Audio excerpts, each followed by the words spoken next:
PSC ground പുതിയൊരു വീഡിയോയിലേക്ക് ഏവർക്കും സ്വാഗതം. ഇന്നത്തെ ക്ലാസ്സിൽ അസിസ്റ്റന്റ് സെയിൽസ്മാന് വേണ്ടിയിട്ടുള്ള ക്ലാസ് ആണ് നമ്മൾ എടുക്കാൻ പോകുന്നത്. കഴിഞ്ഞ കുറേ നാളുകളായി അസിസ്റ്റന്റ് സെയിൽസ്മാന് 100% പുതിയ സിലബസ് ഓറിയന്റഡ് ആയിട്ടുള്ള ക്ലാസ്സുകൾ നമ്മൾ എടുത്തുകൊണ്ടിരിക്കുകയാണ്. അസിസ്റ്റന്റ് സെയിൽസ്മാന് വേണ്ടിയിട്ടുള്ള മുഴുവൻ സ്റ്റഡി മെറ്റീരിയൽസ് നമ്മൾ നൽകുന്നുണ്ട്. ചോദ്യം ഉത്തരം എന്ന രീതിയിൽ സ്റ്റഡി മെറ്റീരിയൽസ് നമ്മൾ തയ്യാറാക്കിയേക്കുന്നത്. അതിനകത്ത് SCRTയുടെ ക്വസ്റ്റ്യൻ ബാങ്ക് സെറ്റും പ്രീവിയസ് ഇയർ അസിസ്റ്റന്റ് സെയിൽസ്മാൻ സിലബസിനും സിമിലാരിറ്റി വരുന്ന 2024-2023 നടത്തിയിട്ടുള്ള തിരഞ്ഞെടുത്ത മുൻവർഷ ചോദ്യങ്ങളും അത് പ്രാക്ടീസ് ചെയ്യാനുള്ള OMR ഷീറ്റും ഉൾപ്പെടെയാണ് നമ്മൾ നൽകുന്നത്. അപ്പോൾ ആർക്കെങ്കിലും അസിസ്റ്റന്റ് സെയിൽസ്മാന് വേണ്ടിയിട്ടുള്ള ക്വസ്റ്റ്യൻ ബാങ്ക് സെറ്റ് വേണമെങ്കിൽ സ്ക്രീനിൽ കാണുന്ന നമ്പറിൽ അസിസ്റ്റന്റ് സെയിൽസ്മാൻ എന്ന് പറഞ്ഞ് വാട്സ്ആപ്പ് മെസ്സേജ് ചെയ്താൽ മതി. കൃത്യമായിട്ടുള്ള ക്വസ്റ്റ്യൻ ബാങ്ക് സെറ്റ് നിങ്ങൾക്ക് ലഭിക്കുന്നതായിരിക്കും. അപ്പൊ അസിസ്റ്റന്റ് സെയിൽസ്മാന് വേണ്ടി നമ്മൾ കൃത്യമായിട്ടുള്ള സിലബസ് ബേസ്ഡ് ആയിട്ടുള്ള ക്ലാസ്സുകളാണ് ഇപ്പൊ എടുത്തുകൊണ്ടിരിക്കുന്നത്. അതിൽ ഒത്തിരി ക്ലാസ്സുകൾ ഓൾറെഡി നമ്മൾ എടുത്തു പോയിട്ടുണ്ട്. ഇതൊക്കെ നമ്മൾ എടുത്തു. പൊതുവിജ്ഞാനം നമ്മൾ കംപ്ലീറ്റ് ആക്കി എടുത്തിട്ടുണ്ട്. അതുകൂടാതെ തന്നെ കേരളവും ഭരണ സംവിധാനങ്ങളും എടുത്തിട്ടുണ്ട്. ഇപ്പൊ നമ്മൾ ജീവശാസ്ത്രവും പൊതുജന ആരോഗ്യവും എന്ന് പറയുന്ന ടോപ്പിക്കാണ് ഇപ്പൊ പഠിച്ചുകൊണ്ടിരിക്കുന്നത്. അതിൽ മനുഷ്യ ശരീരത്തെക്കുറിച്ചുള്ള പൊതു അറിവ് എന്ന് പറയുന്ന ഫസ്റ്റ് ടോപ്പിക്കാണ് നമ്മൾ പഠിച്ചുകൊണ്ടിരിക്കുന്നത്. കഴിഞ്ഞ ക്ലാസ് നമ്മൾ എന്തിനെ കുറിച്ച് പഠിച്ചു? കഴിഞ്ഞ ക്ലാസ് നമ്മൾ കണ്ണിനെ കുറിച്ച് പഠിച്ചല്ലേ. ഇന്നത്തെ ക്ലാസ് നമുക്ക് ചെവിയെ കുറിച്ച് പഠിക്കാം. ആദ്യമായിട്ടാണ് ഈ ചാനൽ കാണുന്നെങ്കിൽ ഒന്ന് സബ്സ്ക്രൈബ് ചെയ്ത് തുടർന്ന് വീഡിയോ കാണാനായിട്ട് ശ്രമിക്കണം. വീഡിയോ ഇഷ്ടപ്പെടുകയാണെങ്കിൽ ലൈക്ക് കൂടെ ചെയ്യണം കേട്ടോ. അപ്പൊ നമുക്ക് ചെവിയെ കുറിച്ച് എന്ത് കാര്യം PSC ചോദിച്ചാലും ഉറപ്പായിട്ട് തന്നെ ആൻസർ ചെയ്യാൻ പാകത്ത് ചെവിയെക്കുറിച്ച് വ്യക്തമായിട്ട് നമുക്ക് പഠിച്ചു പോകാം. കേൾവിക്ക് സഹായിക്കുന്നതിനോടൊപ്പം മനുഷ്യ ശരീരത്തിന്റെ തുലനില പാലിക്കാൻ സഹായിക്കുന്ന അവയവമാണ് ഏത്?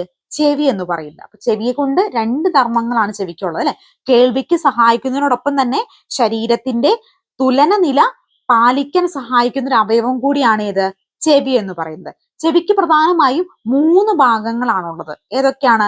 ബാഹ്യകർണമുണ്ട്, മധ്യകർണമുണ്ട്, ആന്തരകർണമുണ്ട്. അപ്പൊ ചെവി കേൾവിക്കും അതുപോലെ ശരീരത്തിന്റെ തുലന നില പാലിക്കാൻ സഹായിക്കുന്ന ഒരു അവയവം കൂടിയാണ്. 3 ഭാഗങ്ങളാണ് ചെവിക്കുള്ളത്. ഏതൊക്കെയാണ്? ബാഹ്യകർണം, മധ്യകർണം, ആന്തരകർണം. ബാഹ്യകർണത്തിന്റെ മുഖ്യ ഭാഗങ്ങൾ ഏതൊക്കെയാണ്?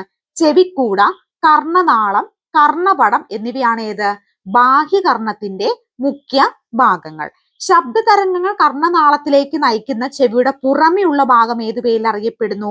ചെവിക്കൂട എന്ന പേരിലാണ് അറിയപ്പെടുന്നത്. അപ്പൊ ശബ്ദ തരംഗങ്ങളെ കർണനാളത്തിലേക്ക് നയിക്കുന്ന ചെവിയുടെ പുറമെയുള്ള ഒരു ഭാഗത്തെ ചെവിക്കൂട എന്നും, ശബ്ദ തരംഗങ്ങളെ കർണപടത്തിലേക്ക് നയിക്കുന്ന ചെവിയുടെ ഭാഗം, അപ്പൊ ശബ്ദത്തെ ആ ഒരു സൗണ്ടിനെ ഉള്ളിലേക്ക് നയിക്കുന്ന ഭാഗത്തെ നാളം എന്നുമാണ് വിളിക്കുന്നത്. അപ്പൊ ബാഹ്യകർണത്തിന് എത്ര ഭാഗങ്ങളുള്ളത്? ഏതൊക്കെയാണ്? ചെവിക്കൂട, കർണനാളം, കർണപടം. എന്താണ് ചെവിക്കൂട എന്ന് പറഞ്ഞാൽ? ശബ്ദ തരംഗങ്ങളെ കർണനാളത്തിലേക്ക് നയിക്കുന്ന ചെവിയുടെ പുറമെയുള്ള ഭാഗത്തെ ചെവിക്കൂട എന്നും, ശബ്ദ തരംഗങ്ങളെ കർണപടത്തിലേക്ക് നയിക്കുന്ന ചെവിയുടെ ഭാഗത്തെ കർണനാളം എന്നും വിളിക്കുന്നു. ചെവിക്കുള്ളിൽ സവിശേഷ ഗ്രന്ഥികളാണ് ഏത്? മെഴുകു ഗ്രന്ഥികൾ. അതെവിടെ കാണപ്പെടുന്നത്? കർണനാളത്തിലാണ് ഈ മെഴുകു ഗ്രന്ഥികൾ കാണപ്പെടുന്നത്. അപ്പൊ ചെവിക്കുള്ളിലെ സവിശേഷ ഗ്രന്ഥികളായിട്ടുള്ള മെഴുകു ഗ്രന്ഥികൾ എവിടെ കാണപ്പെടുന്നു? കർണനാളത്തിൽ കാണപ്പെടുന്നു. കർണനാളത്തിലെ രോമങ്ങൾ, കർണമെഴുക് എന്നിവ പൊടിപടലങ്ങളും രോഗാണുക്കളും പ്രവേശിക്കുന്നത് തടയുന്നു. കർണനാളത്തിലെ രോമങ്ങൾ എന്ത് ചെയ്യുന്നു? കർണമെഴുക്കും അതുപോലെ പൊടിപടലങ്ങളും രോഗാണുക്കളും ഒക്കെ പ്രവേശിക്കുന്നതിനെ തടയുന്നതിന് സഹായിക്കുന്നു. ഈ കർണമെഴുക് ഉൽപ്പാദിപ്പിക്കുന്ന എവിടെയാണ്? നമ്മുടെ സേബേഷ്യസ് ഗ്രന്ഥിയും സെർമിനസ് ഗ്രന്ഥിയും ചേർന്നിട്ടാണ് ഈ കർണമെഴുക്ക് ഉൽപ്പാദിപ്പിക്കുന്നത്. ബാഹ്യകർണത്തിനും ആന്തരികർണത്തിനും ഇടയിലുള്ള ചെറിയ അറയുണ്ട്. ആ അറയെ ഏത് പേരിൽ അറിയപ്പെടുന്നേ? മധ്യകർണം എന്ന് വിളിക്കുന്നു. മധ്യകർണം എന്ന് പറഞ്ഞാൽ എന്താ?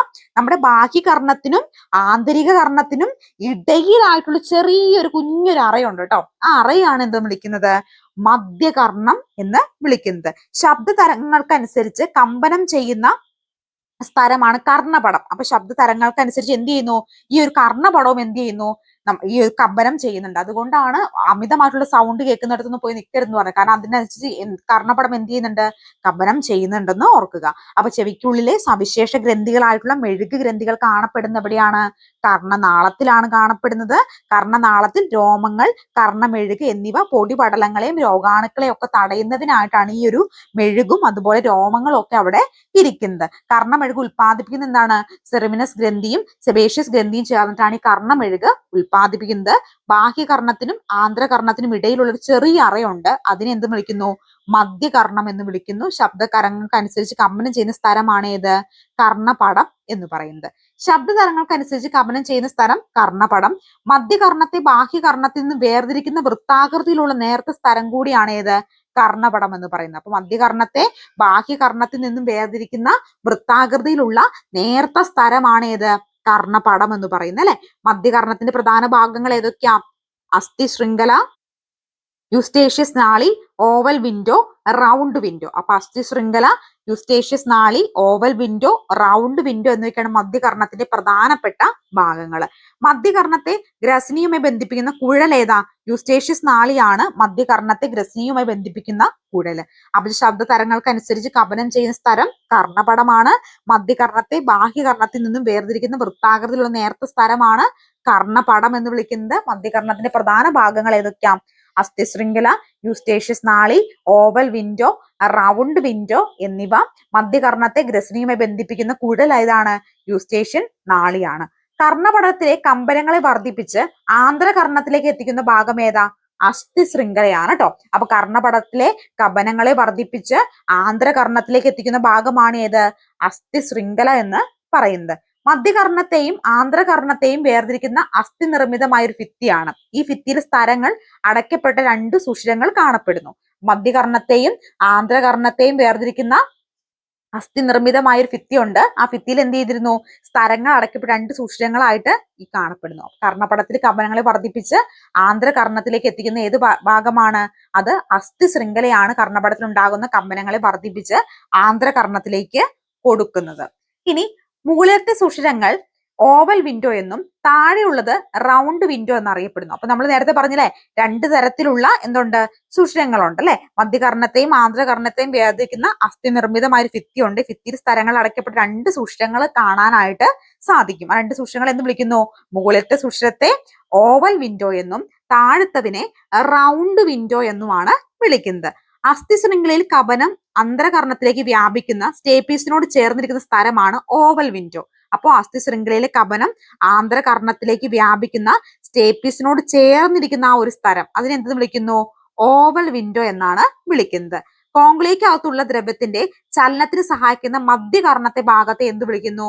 റൗണ്ട് വിൻഡോ എന്നും വിളിക്കുന്നു. അപ്പൊ കോംഗ്ലിയക്കകത്തുള്ള ദ്രവ്യത്തിന്റെ ചലനത്തിന് സഹായിക്കുന്ന മധ്യകർണത്തിന്റെ ഭാഗത്തെ റൗണ്ട് വിൻഡോ എന്നുമാണ് വിളിക്കുന്നത്. തലയോടിന് അസ്ഥി നിർമ്മിതമായ അറയ്ക്കുള്ളിൽ സ്ഥിതി ചെയ്യുന്ന ഭാഗമാണ് ഏത്? ആന്ധ്രകർണം കേട്ടോ. അപ്പൊ തലയോടിലെ അസ്ഥി നിർമ്മിതമായ അറയ്ക്കുള്ളിൽ സ്ഥിതി ചെയ്യുന്ന ഭാഗം ഏതാണ്? അത് ആന്ധ്രകർണമാണ്. ആന്ധ്രകർണത്തിന്റെ മുഖ്യ ഭാഗങ്ങൾ ഏതൊക്കെയാ? അർത്ഥവൃത്താകാര കുഴലുകൾ, വെസ്റ്റിബ്യൂൾ, കോംഗ്ലിയ എന്നിവയൊക്കെയാണ് ആന്ധ്രകർണത്തിന്റെ മുഖ്യ ഭാഗങ്ങളായിട്ട് വരുന്നത്. ഏതൊക്കെയാണ്? അർത്ഥവൃത്താകാര കുഴലുകളും വരുന്നുണ്ട്, വെസ്റ്റിബ്യൂൾ വരുന്നുണ്ട്, അതുപോലെ കോംഗ്ലിയയും വരുന്നുണ്ട് കേട്ടോ. ദ്രവം നിറഞ്ഞിരിക്കുന്ന ആന്ധ്രകർണത്തെ എന്ത് വിളിക്കും? ലാബിറിന്ത് എന്ന് പറയുന്നു. അപ്പൊ ദ്രവം നിറഞ്ഞിരിക്കുന്ന ആന്ധ്രകർണത്തെ ലാബിറിന്ത് എന്നും വിളിക്കുന്നു. ഇനി ആന്ധ്രകർണത്തിൽ നിറഞ്ഞിരിക്കുന്ന ദ്രവങ്ങൾ ഏതൊക്കെയാ? എൻഡോലിംഫും പെരിലിംഫുമാണ് ഈ ഒരു ആന്ധ്രകർണത്തിൽ നിറഞ്ഞിരിക്കുന്ന ദ്രാവകങ്ങൾ. അപ്പൊ ഏതൊക്കെയാണ് ആന്ധ്രകർണത്തിൽ നിറഞ്ഞിരിക്കുന്ന ദ്രാവകങ്ങൾ എന്ന് പറഞ്ഞത്? ഒന്ന് എൻഡോലിംഫും, മറ്റൊന്നെന്താണ്? അത് പെരിലിംഫുമാണെന്ന് ഓർക്കുക കേട്ടോ. അസ്ഥി അറയ്ക്കുള്ളിലെ സ്ഥിര നിർമ്മിത അറകളിൽ നിറഞ്ഞിരിക്കുന്ന ദ്രവം ഏതാ? അത് എൻഡോലിംഫാണ്. എന്താണ്? അസ്ഥി അറയ്ക്കുള്ളിലെ സ്ഥിര നിർമ്മിത അറകളിൽ നിറഞ്ഞിരിക്കുന്ന ദ്രവമാണ് ഏത്? എൻഡോലിംഫ്. സ്ഥിര അറയ്ക്കും അസ്ഥി അറയ്ക്കും ഇടയിൽ നിറഞ്ഞിരിക്കുന്ന ദ്രവമോ? അത് പെരിലിംഫാണ് കേട്ടോ. അപ്പൊ ആന്ധ്രകർണത്തിൽ നിറഞ്ഞിരിക്കുന്ന ദ്രാവകങ്ങൾ ഏതൊക്കെയാ? എൻഡോലിംഫും ഉണ്ട്, പെരിലിംഫും ഉണ്ട്. എൻഡോലിംഫ് എന്ന് പറഞ്ഞാൽ എന്താ? അസ്ഥി അറയ്ക്കുള്ളിൽ സ്ഥിര നിർമ്മിത അറകളിൽ നിറഞ്ഞിരിക്കുന്ന ദ്രവം അത് എൻഡോലിംഫാണ്. സ്ഥിര അറയ്ക്കും അസ്ഥി അറയ്ക്കും ഇടയിൽ നിറഞ്ഞിരിക്കുന്ന ദ്രവം അത് പെരിലിംഫാണ്. മാറിപ്പോകരുത് കേട്ടോ. ഇനി നമ്മൾ പറഞ്ഞിരുന്നു ചെവി കേൾക്കാനും അതുപോലെ ശരീര എന്താണ് തുലനനില പരിപാലനത്തിൽ സഹായിക്കുന്നു. അപ്പൊ ചെവിയുടെ കേൾവിയെ കുറിച്ചുള്ള മുഴുവൻ കാര്യങ്ങൾ നമ്മൾ നോക്കി അല്ലെ. അപ്പൊ നമുക്ക് ശരീര തുലനനില എങ്ങനെയാണ് അത് പരിപാലിക്കുന്നതെന്ന് കൂടി നോക്കാം. തലയുടെ ചലനങ്ങൾ വെസ്റ്റിബ്യൂൾ അർത്ഥവൃത്താകാര കുഴലുകളിലുള്ള എൻഡോലിംഫിൽ ചലനം ഉണ്ടാക്കുന്നു. ഇത് അവയിലെ രോമകോശങ്ങളെ ചലിപ്പിച്ച് ആവേഗങ്ങൾ ഉണ്ടാക്കുകയും വെസ്റ്റിബുലർ നാഡി വഴി സെറിബെല്ലത്തിന്റെ ശരീര തുലനില പാലിക്കുകയും ചെയ്യുന്നു. അപ്പൊ എന്ത് സംഭവിക്കുന്നു ഇവിടെ? എങ്ങനെയാണ് ചെവി ശരീര തുലനില പാലിക്കുന്നത്? തലയുടെ ചലനങ്ങൾ എന്ത് ചെയ്യുന്നു? വെസ്റ്റിബ്യൂളിലെ അർത്ഥവൃത്താകാര കുഴലുകളിലുള്ള എൻഡോലിംഫിൽ എന്ത് ചെയ്യുന്നു? ഇത് ചലനം ഉണ്ടാക്കുന്നു. അപ്പൊ തലയിൽ ഉണ്ടാകുന്ന ചലനങ്ങൾ വെസ്റ്റിബ്യൂളിലെ അർത്ഥവൃത്താകാര കുഴലിലും എൻഡോലിംഫിലും ചലനം ഉണ്ടാക്കുന്നു. ഇത് അവയിലെ രോമകോശങ്ങളെ ചലിപ്പിക്കുന്നു. ഇവ എന്ത് ചെയ്യുന്നു? ഇവ അവയിലെ രോമകോശങ്ങളെ ചലിപ്പിച്ച് ആവേഗങ്ങൾ ഉണ്ടാക്കുന്നു. അവ എന്ത് സംഭവിക്കുന്നു? അവിടെ ആവേഗങ്ങൾ ഉണ്ടാക്കുകയും ഇത് വെസ്റ്റിബ്യുലർ നാഡി വഴി സെറിബെല്ലത്തിലേക്ക് ഈ ഒരു ആവേഗങ്ങൾ എത്തുകയും ശരീര തുലനനില പാലിക്കുകയും ചെയ്യുന്നു. അപ്പൊ അങ്ങനെയാണ് ചെവി എന്ത് ചെയ്യുന്നത്? ശരീര തുലനില പാലനത്തിന് ഹെൽപ്പ് ചെയ്യുന്നത്. ഇനി വെസ്റ്റിബ്യുൾ ചുണ്ണാമ്പ് തിരികളെയാണ് എന്ത് ഓട്ടോലിത്ത് എന്ന് അറിയപ്പെടുന്നത്. വെസ്റ്റിബ്യൂൾ ചുണ്ണാമ്പ് തിരികൾ ഏത് പേരിൽ അറിയപ്പെടുന്നു? ഓട്ടോലിത്ത് എന്ന് അറിയപ്പെടുന്നു. ശ്രവണത്തിന് സഹായിക്കുന്ന ചെവിയുടെ ഭാഗം ഏതാ? കോങ്ക്ലിയാണ് കേട്ടോ. ഇത് എപ്പോഴും പ്രീവിയസ് ഇയർ PSC ചോദിച്ചിട്ടുള്ള ചോദ്യമാണ്. ശ്രവണത്തിന് സഹായിക്കുന്ന ചെവിയുടെ ഭാഗം ഏതാണ്? ഏതാണ്? കോങ്ക്ലിയാണ്. ശബ്ദഗ്രാഹികൾ സ്ഥിതി ചെയ്യുന്നതും എവിടെ തന്നെയാണ്? കോങ്ക്ലിയെ തന്നെയാണ് കേട്ടോ. ശബ്ദഗ്രാഹികളും സ്ഥിതി ചെയ്യുന്നത് ഈ കോങ്ക്ലിയെ തന്നെയാണെന്ന് ഓർക്കുക. കോങ്ക്ലിയിലെ അറകളുടെ എണ്ണം എത്രയാ? എത്ര കോങ്ക്ലി അറകളാണുള്ളത്? 3 കോങ്ക്ലി അറകളാണ് കേട്ടോ ഉള്ളത്. അപ്പൊ വെസ്റ്റിബ്യൂൾ ചുണ്ണാമ്പ് തിരികളെ ഓട്ടോലിത്ത് എന്നും ശ്രവണത്തിൽ സഹായിക്കുന്ന ചെവിയുടെ ഭാഗമാണ് കോങ്ക്ലിയ. ശബ്ദഗ്രാഹികൾ സ്ഥിതി ചെയ്യുന്ന ഭാഗവും ഈ കോങ്ക്ലിയാണ്. കോങ്ക്ലിയുടെ അറകളുടെ എണ്ണം ചെവിയിൽ എത്രയാണ്? 3 അറകളാണ് ഉള്ളത്. ഇനി ഈ കോങ്ക്ലിയുടെ ആകൃതി എങ്ങനെയിരിക്കുന്നേ? കോങ്ക്ലി ആണ് നമ്മുടെ സൗണ്ട് എന്ത് ചെയ്യുന്നത് വരും നമ്മൾ പറഞ്ഞല്ലേ. അപ്പൊ ശബ്ദഗ്രാഹികൾ സ്ഥിതി ചെയ്യുന്നു ശ്രവണത്തിൽ സഹായിക്കുന്ന ചെവിയുടെ ഭാഗം കോങ്ക്ലിയാണ്. കോങ്ക്ലി ഇരിക്കുന്നത് ഒച്ചിന്റെ തോട് പോലെ ചുരണ്ടിരിക്കുന്ന ഒരു കുഴലാണ്. ഒച്ചിന്റെ തോട് പോലെ ചുരണ്ടിരിക്കുന്ന ഒരു കുഴലാണ് ഏത്? കോങ്ക്ലിയ എന്ന് പറയുന്നത് കേട്ടോ. കോങ്ക്ലി നിറഞ്ഞിരിക്കുന്ന ദ്രവം ഏതാ? പെരീൻ ലിഫില് ദ്രവമാണ് ഈ കോങ്ക്ലിയയില് നിറഞ്ഞിരിക്കുന്നത്. കോങ്ക്ലിയിലെ മധ്യ അറയും താഴത്തെ അറയും വേർതിരിക്കുന്നത് ബേസിലാർ സ്തരമാണ്. അപ്പൊ കോങ്ക്ലിയുടെ മധ്യ അറയും താഴത്തെ അറയും വേർതിരിക്കുന്നത് ഏത് ദ്രവമാണ്? ബേസിലാർ സ്തരമാണ് കേട്ടോ. ബേസിലാർ സ്തരത്തെ കാണപ്പെടുന്ന സവിശേഷ രോമകോശങ്ങളാണ് ഏത്? ശബ്ദഗ്രാഹികളായി മാറുന്നത്. ബേസിലാർ സ്തരത്തിൽ കാണപ്പെടുന്ന സവിശേഷ രോമകോശങ്ങൾ പ്രവർത്തിക്കുന്നത് എങ്ങനെയാ? ശബ്ദഗ്രാഹികളായിട്ടാണിത് പ്രവർത്തിക്കുന്നത്. ബേസിലാർ സ്തരവും രോമകോശങ്ങളും ചേർന്നാണ് ഏത്? ഓർഗൻ ഓഫ് കോർട്ടി എന്ന് പറയുന്നത്. ഓർഗൻ ഓഫ് കോർട്ടി എന്തുമായി ബന്ധപ്പെട്ടിരിക്കുന്നു? ചെവിയുമായി ബന്ധപ്പെട്ടിരിക്കുന്നു എന്ന് ഓർക്കുക കേട്ടോ. ആ ബേസിലാർ സ്തരവും രോമകോശങ്ങളും ചേർന്ന് ഏത് പേരിൽ അറിയപ്പെടുന്നു? ഓർഗൻ ഓഫ് കോർട്ടി എന്ന പേരിൽ അറിയപ്പെടുന്നു. അപ്പൊ കോങ്ക്ലിയുടെ ആകൃതി എന്താ? ഒച്ചിന്റെ തോട് പോലെ ചുരണ്ടിരിക്കുന്ന ഒരു കുഴലാണേത്? ഈ ഒരു കോങ്ക്ലിയുടെ ആകൃതി. കോങ്ക്ലി നിറഞ്ഞ ദ്രവം പെരിലിംഫ് ആണ്. കോങ്ക്ലി മധ്യ അറയും താഴത്തെ അറയും വേർതിരിക്കുന്ന സ്ഥലം ബേസിലാർ സ്തരമാണ്. ബേസിലാർ സ്തരത്തിൽ കാണപ്പെടുന്ന സവിശേഷ രോമകോശങ്ങൾ ഏതാണ്? ശബ്ദഗ്രാഹികളായിട്ടും പ്രവർത്തിക്കുന്ന ശബ്ദഗ്രാഹികളായിട്ടാണ്. ബേസിലാർ സ്തരവും രോമകോശങ്ങളും ചേർന്നത് ഏതാണ്? ഓർഗൻ ഓഫ് കോർട്ടി ആണ്.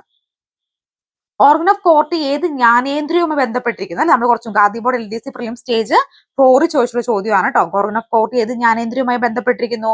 ചെവിയുമായി ബന്ധപ്പെട്ടതാണ് കേട്ടോ ഓർഗൻ ഓഫ് കോർട്ടി എന്ന് പറയുന്നത്. അതൊന്ന് ഓർത്തിരിക്കുക കേട്ടോ. അപ്പൊ നമ്മൾ ഇന്ന് ക്ലാസ്സിൽ എന്താണ് മനുഷ്യ ശരീരത്തിലെ ചെവി എന്ന് പറയുന്ന ഓർഗനെ കുറിച്ചിട്ടാണ് നോക്കിപ്പോയത്. മുഴുവൻ കാര്യങ്ങൾ നോക്കിയിട്ടുണ്ട്. അപ്പൊ നിങ്ങൾക്ക് എന്ത് ചോദ്യം ചെവിയിൽ നിന്ന് വന്നാലും ഇനി ആൻസർ ചെയ്യാൻ പാകത്തിന് നമ്മൾ കൃത്യമായിട്ട് പഠിച്ചിരിക്കുക. ആദ്യമായിട്ടാണ് PSC യൂട്യൂബ് ചാനൽ കാണുന്നതെങ്കിൽ ഒന്ന് സബ്സ്ക്രൈബ് ചെയ്ത് സപ്പോർട്ട് ചെയ്യണേ. അസിസ്റ്റന്റ് സെയിൽസ്മാന് വേണ്ടി നമ്മൾ സിലബസ് അടിസ്ഥാനം തയ്യാറാക്കിയുള്ള ക്വസ്റ്റ്യൻ ബാങ്ക് സെറ്റ് ആർക്കെങ്കിലും വേണമെങ്കിൽ സ്ക്രീനിൽ കാണുന്ന നമ്പറിൽ മെസ്സേജ് അയക്കുക കേട്ടോ. കൃത്യമായിട്ട് സിലബസിനെ അടിസ്ഥാനപ്പെടുത്തി നമ്മൾ തയ്യാറാക്കി എടുത്തേക്കാണ്. ചോദ്യം ഉത്തരം എന്ന രീതിയിൽ തയ്യാറെടുത്തേക്കാണ്. പ്രീവിയസ് ഇയർ സെറ്റും SCRT ഒക്കെ ഇതിൻ്റെ ഒപ്പം നമ്മൾ ചേർത്തിട്ടുണ്ട് കേട്ടോ. അപ്പോൾ ആർക്കെങ്കിലും വേണമെങ്കിൽ മെസ്സേജ് അയക്കുക. അപ്പോൾ അടുത്തൊരു വീഡിയോയുമായി കാണാം. Thank you so much.